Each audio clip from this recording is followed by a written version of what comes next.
રામનું નામ લેવાનો કોંગ્રેસીને કોઈ અધિકાર નથી. આ શબ્દો ભાજપના અધ્યક્ષ સી.આર. પાટીલના છે. 2024ની લોકસભાની ચૂંટણીની પૂરજોશથી તૈયારીઓ ચાલી રહી છે. તે વચ્ચે નેતાઓ મેદાને ઉતરી પડ્યા છે અને સી.આર. પાટીલ પણ તે 26 બેઠકો જીતાડવા માટે પૂરજોશથી પ્રચાર કરી રહ્યા છે. તેમની સાથે જ આણંદ જિલ્લામાં બુથ સમિતિની બેઠક હતી અને તે બેઠકમાં સંબોધન કરતા સી.આર. પાટીલ કહે છે કે આપણે 26માંથી 26 સીટ જીતીશું, એ પણ 5 લાખથી વધારે લીડથી. પરંતુ રામના નામે જે વોટ લેવા અત્યારે મેદાને ઉતરી પડ્યા છે તે કોંગ્રેસીઓને રામના નામે કોઈ વોટ લેવાનો અધિકાર નથી. શું કહ્યું સી.આર. પાટીલે, વિસ્તારથી સમજીએ.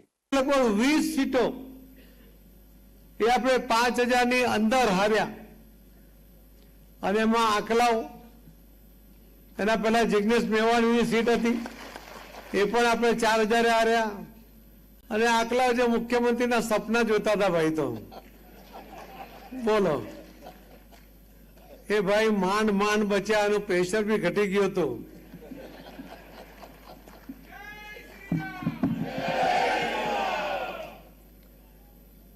આ જય શ્રી રામનો નારો તમે લગાવો છો ને, તમે એમને ભગવાન માનો છો? તો ભગવાનની ક્યારેય કોઈ જાતિ હોતી નથી.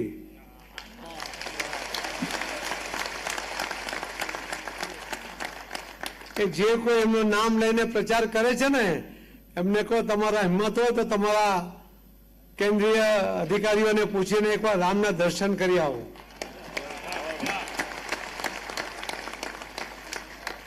અહીં બેઠેલા કાર્યકર્તા એ ભગવાન રામને ભગવાન તરીકે જુએ છે અને એક ભાવનાત્મક રીતે આપણે દર્શન કરીને એક સનાતન ધર્મના એક ભગવાન તરીકે આપણે એમને પૂજીએ છીએ.